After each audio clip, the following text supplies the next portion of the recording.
Yeah boy, panibagong vlog, panibagong video mga idol. Welcome to YouTube channel 3M Sideline.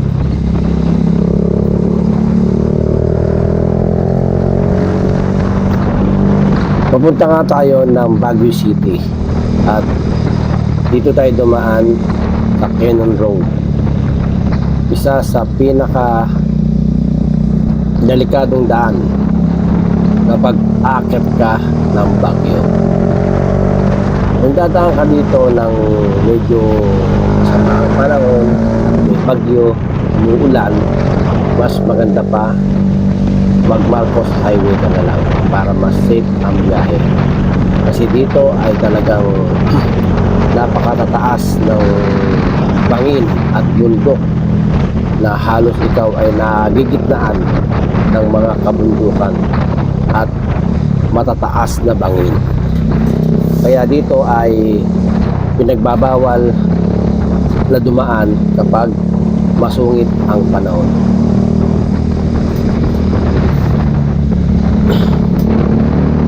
Maganda ang tanawin dito sa Cannon. Dito mo madadaanan ang mga naggagandahang kabundukan at tanaw na tanaw mo sa ibaba ang mga magagandang tanawin. At dito mo rin madadaanan ang Lion Head na isa sa mga area na iniistapan ng mga turista. Dito sila nag-stop over para magpa-picture, mag-video. Talagang makikita mo dito ang ganda ng location na pinaglalagyan ng Lion Head. Talaga naman, napakasarap pumunta o umakyat ng Baguio. Lalo na ngayong summer. Kung akit ka ng Baguio, mas maganda summer ang akyat. Buwan ng April, May, yan. Isa pa, hindi pa masyadong malamig at tamang-tama lang ang klima ng mga buwan na yan kapag ikaw ay umakyat ng Baguio City.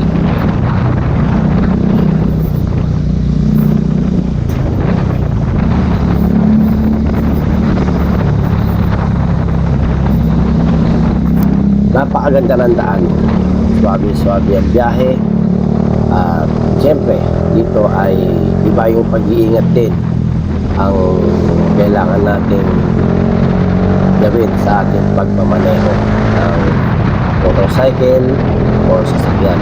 Hindi tayo pwede dito na mag overspeed, na kailangan ang takbulan natin dito ay swabe lang o chill lang ang biyahe natin para tayo ay safe na makaakyat ng Baguio City. Dito sa Cannon Road ay marami rin tayong dadaanan dito na malatupang manok. Kaya tayo ay mag-iingat sa ating pagmamaneho. Huwag tayong basta-basta papasok o mag-overshoot ng alanganin. Masyadong delikado kasi nga bangin ang babagsakan mo. Kaya kailangan dito ay iba yung pag-iingat at kinakailangan kapag ikaw ay nagmamaneho o aakit ka ng o aakit ka ng Baguio, siguraduhin natin na tayo ay may tamang pahinga o tamang tulog. At siguraduhin din natin ay yung ating motor o sasakyan ay kondisyon bago natin ilong ride. Ayan, siyempre check natin yung gulong natin, check natin yung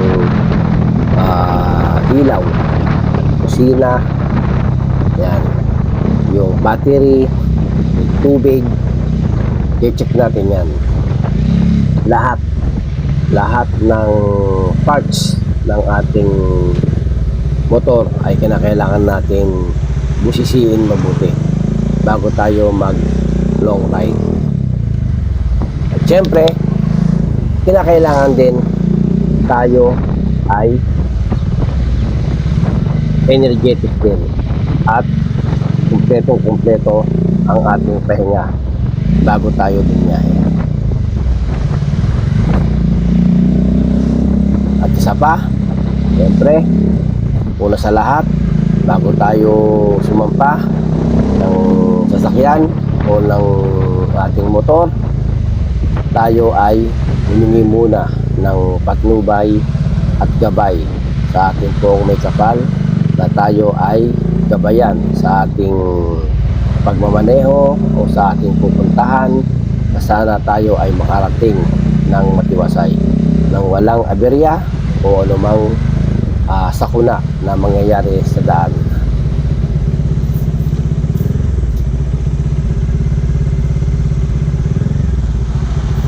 Mas mabilis ang pag-akyat natin ng Baguio kung tayo ay manggagaling ng Manila o Bulacan.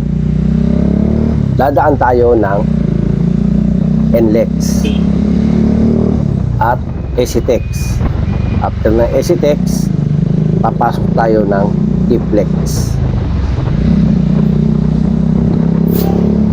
Ang dulo ng TPLEX, pinakadulo nun, yun ay mismo rotonda ng La Union. At yung left and right nya, yung sa kanan, yun ay papuntang Canyon Road, at yung sa kaliwa naman, yun ay papuntang Marcos Highway. Dalawang daan. Mamimili ka kung saan mo gusto dumaan kapag ikaw ay paakyat ng Baguio, kung sa Marcos Highway or sa Canyon Road. Sabi ko nga, pag summer, mas magandang dumaan dito sa Canyon Road. Talagang masisiyahan ka. Masisiyahan ka talaga sa magagandang tanawin. O pwede naman, pwede kang dumaan ng Canyon Road, pauwi, mag Marcos Highway ka. Pwede yun. Para maikutan mo siya o makita mo rin ang ganda ng daan at tanawin sa Marcos Highway. Pero tip ko lang, wag kayong dadaan ng Canyon Road kapag masama at masungit ang panahon. Dahil talagang napakadelikado. Madalas kasing meron ditong na landslide. Pero pagdating mo naman doon sa sa mismong boundary at talagang papakit ka na ng Baguio o papasok, pero kayong dadaanan talaga doon na checkpoint. May checkpoint doon. Kapag nataon na natimingan kayo na papakit kayo ng Baguio at biglang naging masama ang panahon o masungit, doon pala sa may boundary na yon ay hindi ka na makakadaan. Kasi nga, kapag talaga nag-anunsyo na talagang may masamang panahon, hindi na nagpapadaan ng Canyon Road. Sinasarado na yan. Mapipilitan kang dumaan ngayon ng or bumalik papuntang Marcos Highway. Yun ay para na rin sa kaligtasan nating mga motorista.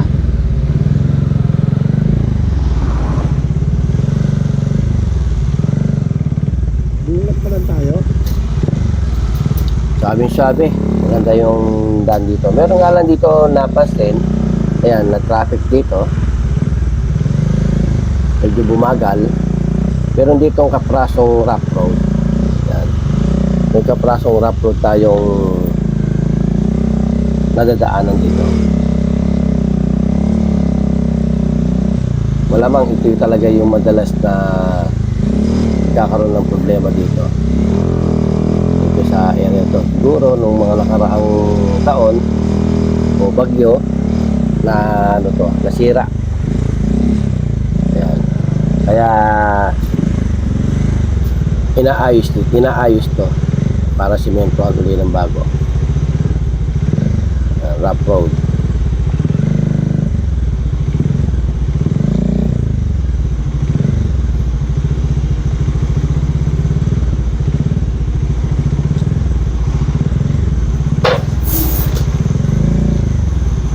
Last year pa sana kami aakyat ng Baguio. Pero talagang binigyan ko na talaga ng tamang oras o tamang panahon para talaga umakyat ng Baguio. Siyempre, ito ay ni-request ng aking nakamamahal na asawa, ay kakas ko nga siya, si Min, na talagang ito ay noon pa man, ay talagang lagi siya nasabi sa akin, ay gusto niyang makarating ng Baguio City. Kaya sinikap ko na talagang bumiyahe kaming dalawa, kahit kaming dalawa lang muna, para lang maipasilip sa kanya yung ganda ng tanawin dito sa Baguio City. Pero ganoon din naman ako. Siyempre, first time ko lang din na makapunta ng Baguio City. Kaya parehas kami tuwan-tuwa.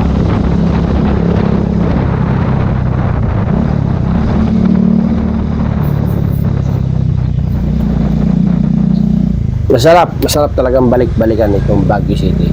Pero nga dito paulit-ulit at babalik-balik dito sa Baguio City. Dahil hindi ka naman talaga magsasawa sa mga matatanaw mo dito. At syempre, pagbalik namin dito, kasama ko na yung tatlong anak ko, yun ay magsasasakyan na kami. Para masilip din nila at ma-experience na makapunta at makapasyal dito sa Baguio City. Dito, kulang ang isang araw mo para maikot mo o mapuntahan lahat ang mga magagandang area na dapat puntahan dito sa Baguio City. Kulang ang isang araw. Kailangan dito ay mag 2 days ka. 2 days. Sulit na yun. Marami ka nang mapupuntahan. Mapupuntahan mo na dyan yung Burnham Park, Igorot Stone Kingdom, napakarami. Tsaka yung Strawberry Farm, yun yung mga mapupuntahan mo dyan. Tapos The Mansion, meron pang Bell Church, yan, tama yan, yung Mirador,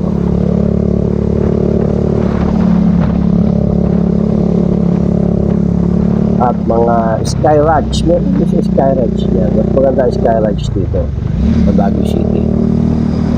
Saka yung French Park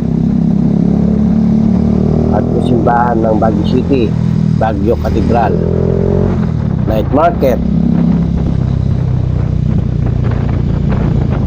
Mindview Park, at syempre marami pang iba. Napakarami dito na dapat papuntahan. At ito pa talaga, ito yung unang-unang yung puntahan pag umakyat kayo ng Baguio. Bago ang lahat, akyat muna kayo, puntahan nyo muna ang Lourdes Grotto bago kayo lumibot na kung saan-saan.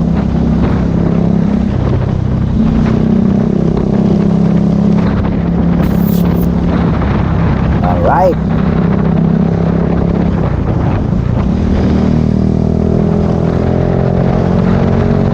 Yeah boy, adventure talaga. Adventure kapag nakamotor ka dito.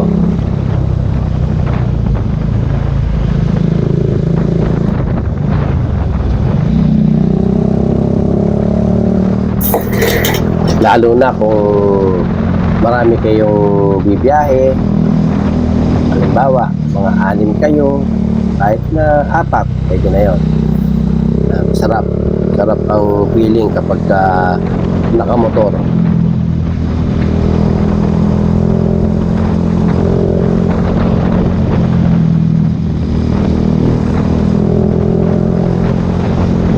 Wala ka namang aalalahanin dito na maluluba ka dahil napakaganda ng kalsada. Alright, kung bago ka lang sa aking YouTube channel, huwag mo kalimutan subscribe, like and share ang aking video Para sa ganun, ay lagi kang updated sa mga bagong video na aking i-upload dito sa 3M Sideline.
Revolve lang sir. Ha? Revolve lang. Magkano yan? 200 ang isang boat sir. Dalawa na kayo. Dalawa na kami. Hindi siya per head.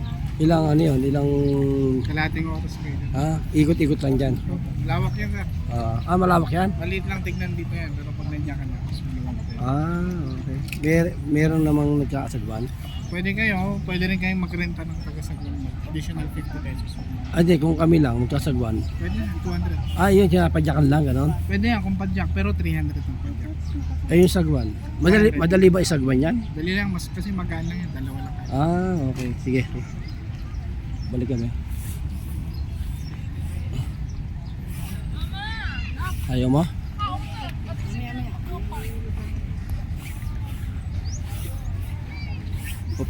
Upo muna tayo dito. Huwag rin ma-jacket mo. Hindi malamig ngayon dito, ano? No?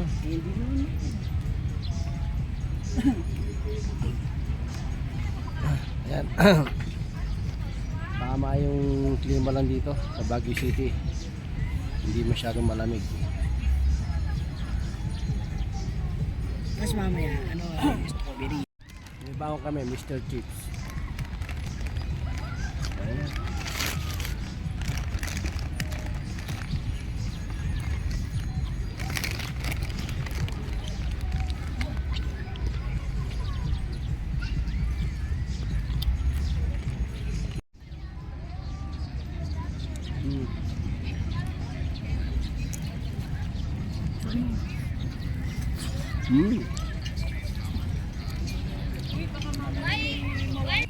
Yung mga alagaan dito sa Burnham Park. Ano, dami oh. Nako. Social pa. Mr. Chips pa yung gusto nila. Yung kinakain nila, Mr. Chips. Oh, yun oh. Ang dami oh. Sa kamay, sa kamay.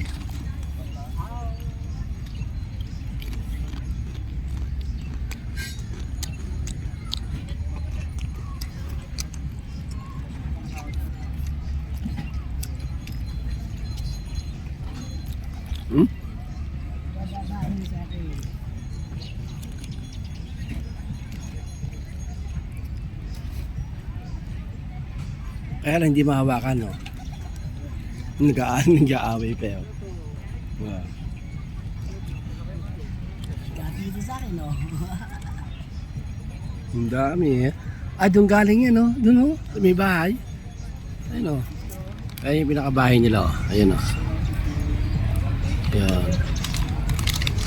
Ano yan? Puro ka na lang para video, Papa. Ha? Pag iyanom na lang, lalagyan mo na lang.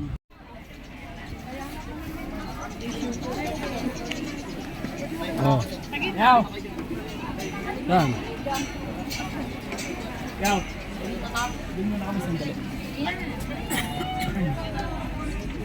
Tatak mo na kayo. Asa na yun? Ha? Na ticket. Pumunta na yung ate mo. Igorot Stone. Ano lang yun sa amin, mamaya na lang. Hindi yun pwede punit na eh. Ulit na? May isa pa. Meron pa isa nasa CR eh. Sige sir, isabay mo na lang. Ano yun?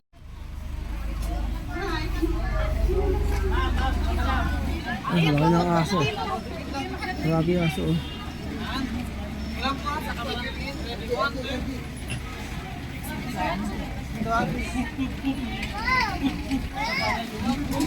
Mana? Lois, look.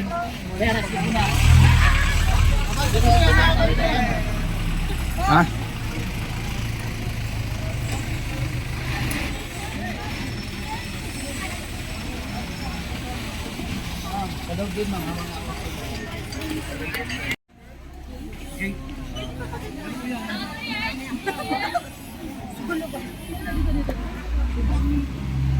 Wishing ulit, no?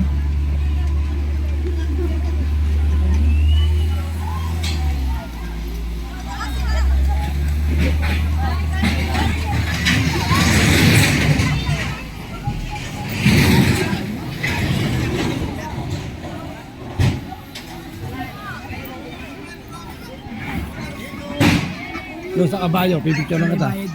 May bayad din. Lay, picture na si Lele. Ito yung dalawa.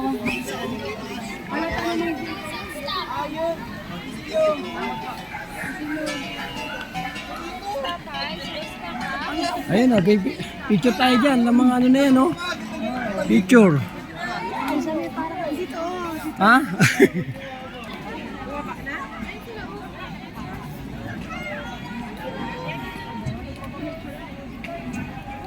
Upo muna tayo, ano? Kahit sila bigyan. Sila natin pag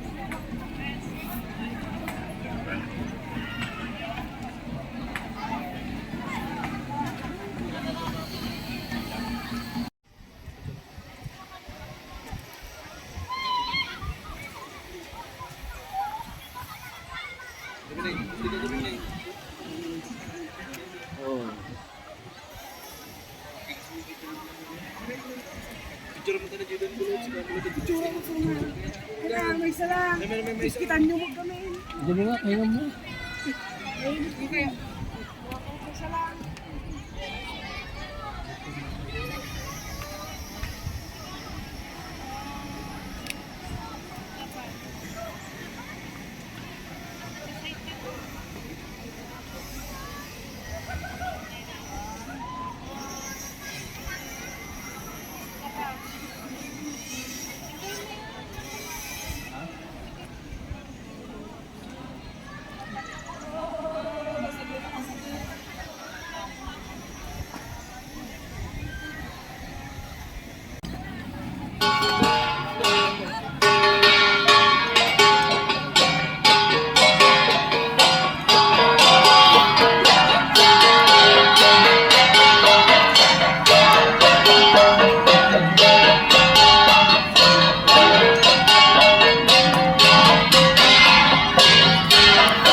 Ha? Ano?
Grabe yung pag, oh.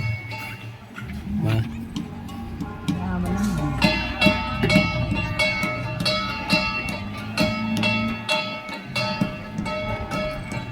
Ano tayo doon, oh? Doon, oh. Yeah.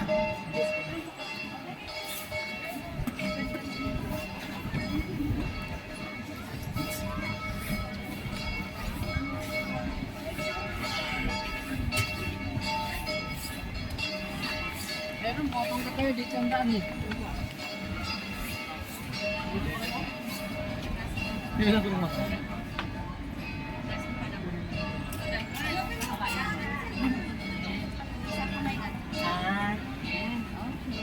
Kita yung pantalon ko sa baba.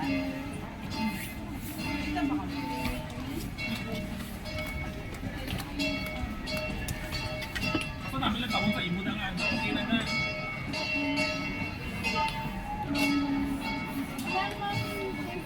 What they say?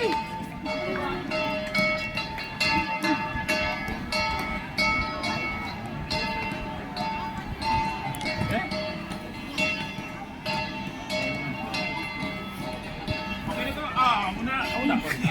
Hoy! Anong ginagawa mo dyan? Ah, pagod ka na? Ano ba yan?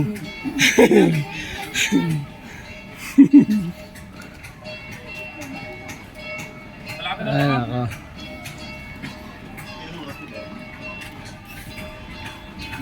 Pagod na. Ano? 9 mo kaya katulog.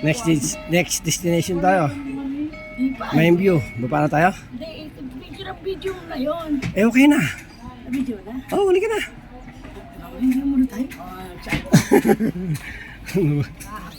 Ikaw na, video ka. Ha?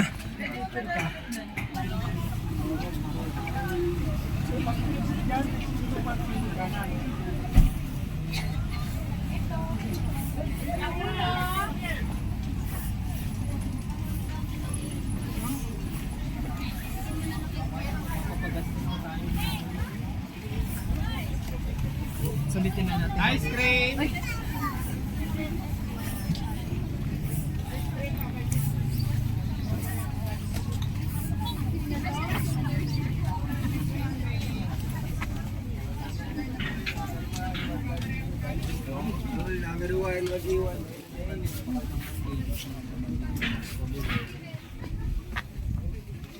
Para yung ano,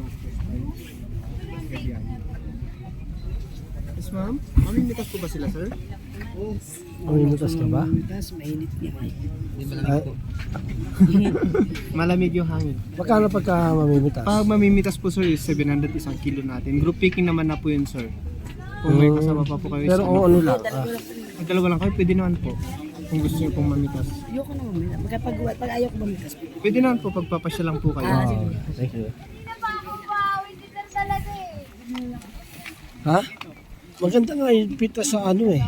Eh, 700 lang. Hindi nakita ko.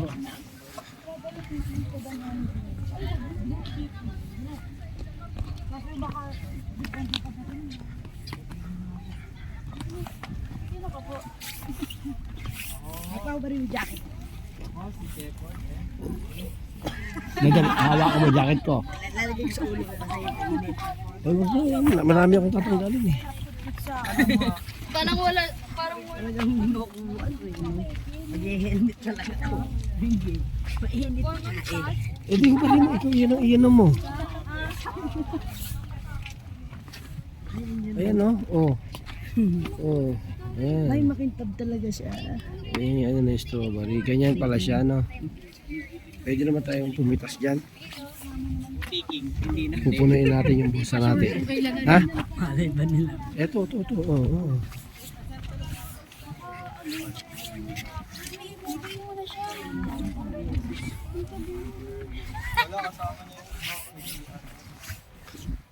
Lettuce oh. Ano? Lettuce. Lawak pala nito.